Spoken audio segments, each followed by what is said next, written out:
I've lived in Arizona for the past 15 years of my life, but I had a very different life before that.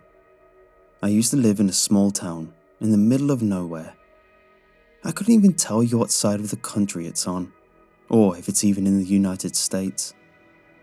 It was a small forest town with dense trees in all directions, but where exactly this particular forest is, well, your guess is as good as mine. The only thing I know for certain is the name of the town, Point Pine. I lived in Point Pine for the first 10 years of my life, before we moved the summer after my 10th birthday. Once we left, my parents never spoke of it again. In fact, they acted as if it never even existed. And to them, I guess it didn't. I don't really blame them either. I got on pretty quickly and realized that they were trying their hardest to forget the memory of Point Pine.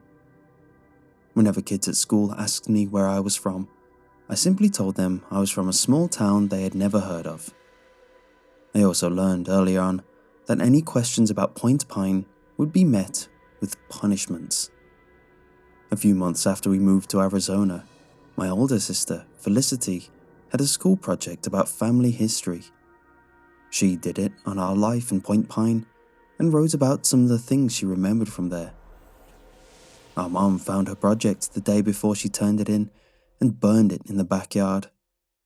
When Felicity came home that afternoon, my parents took her up to her bedroom, where I heard Felicity crying out every few minutes in what I assume was pain.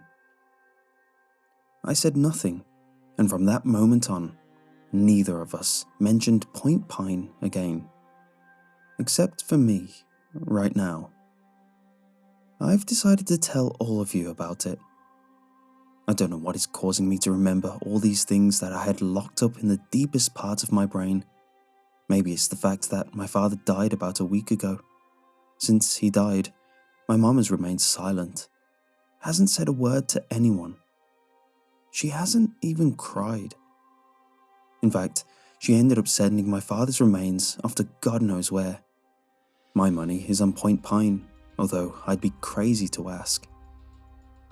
I've started recalling random little things about the town that, at the time, seemed like normal, everyday things that we as residents were all used to. Now, as I look back, I realize that they're not as normal as I thought back then.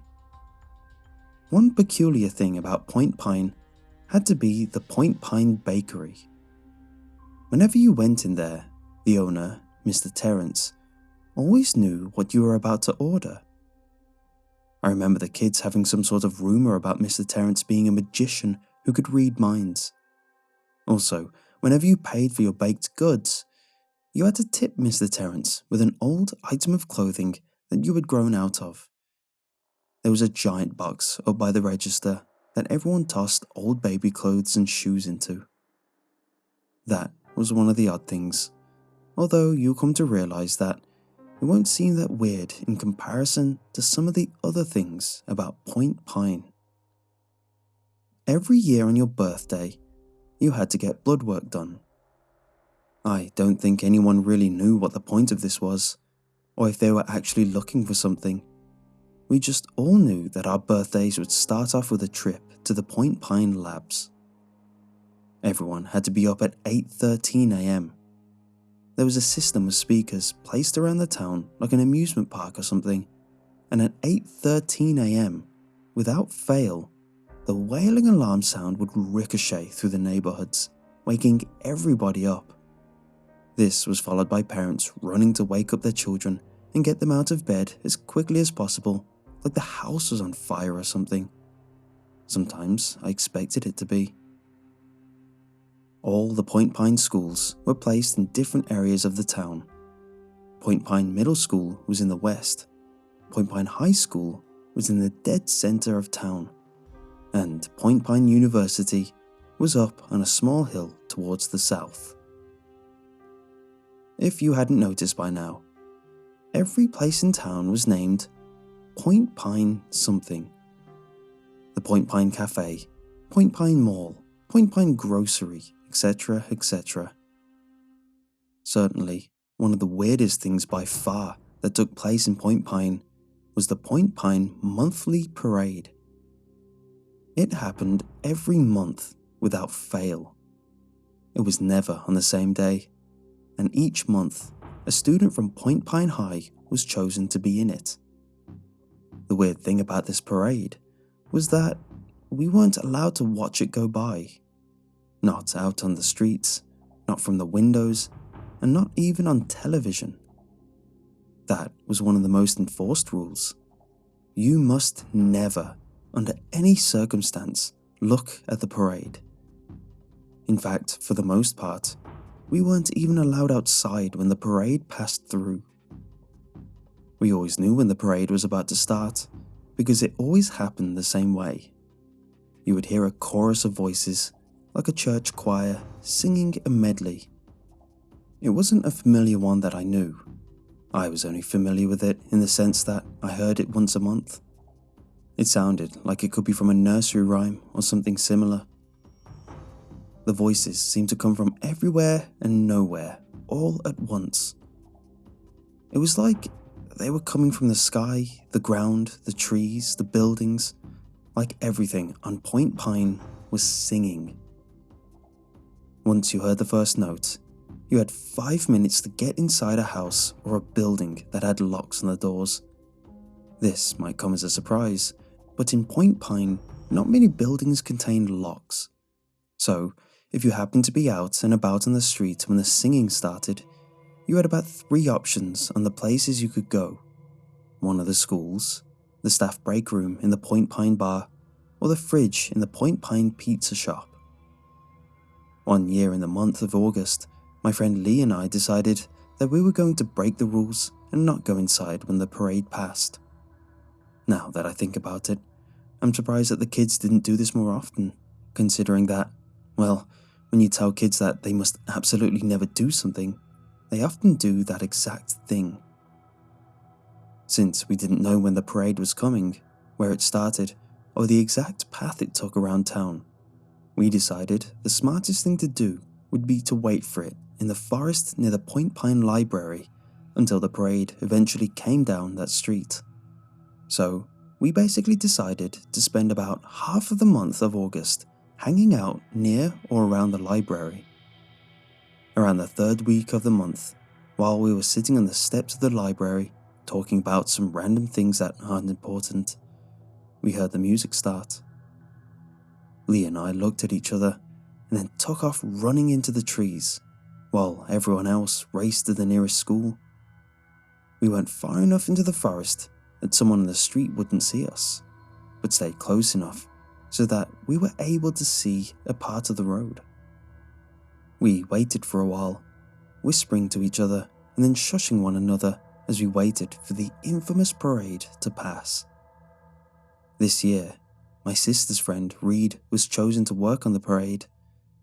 She was a few years younger than my sister, but they were friends because Reed used to live next door to us when we were younger. We were crouching in the bushes and leaves when we heard the chorus of voices getting louder and therefore closer. "Dude, I totally see it," Lee hissed. I straightened my back a little in my crouched position to try to see what Lee was seeing. I was always short as a kid.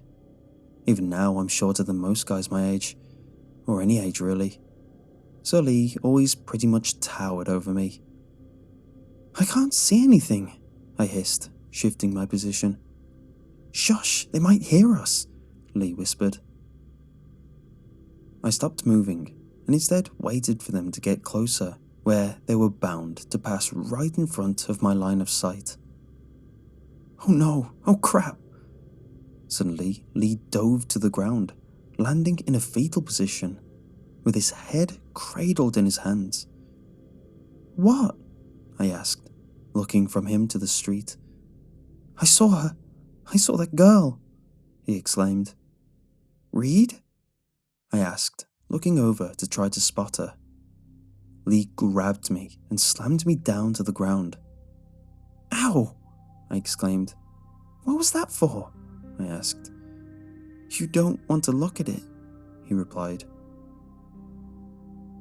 I noticed that for the first time in all of the years that I had known him, Lee looked absolutely terrified. I turned my back on the parade and sat down to look at Lee instead. "What did you see?" I whispered. "Those things. They did something to her.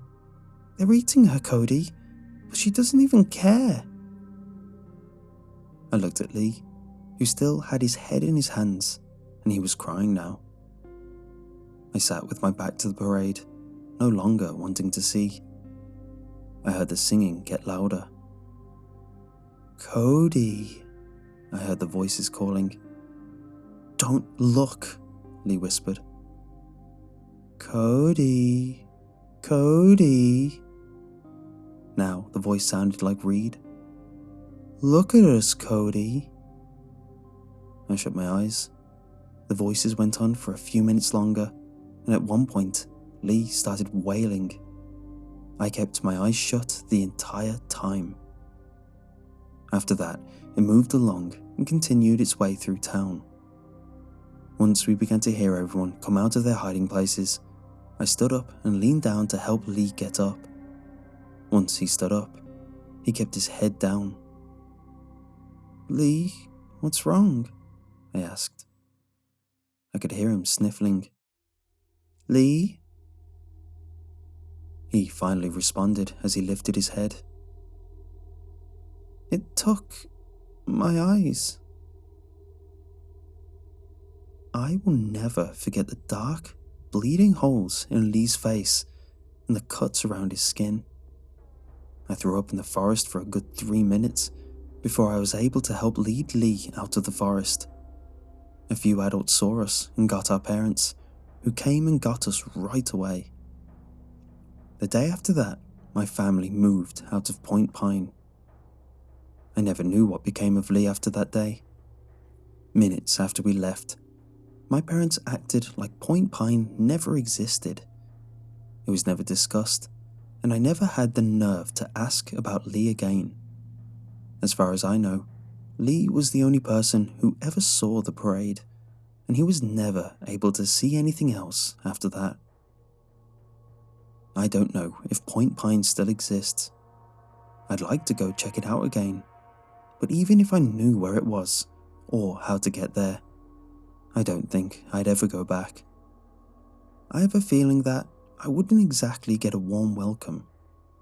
Although I can't shake the thought that my parents were somehow still connected to the town, even after all those years.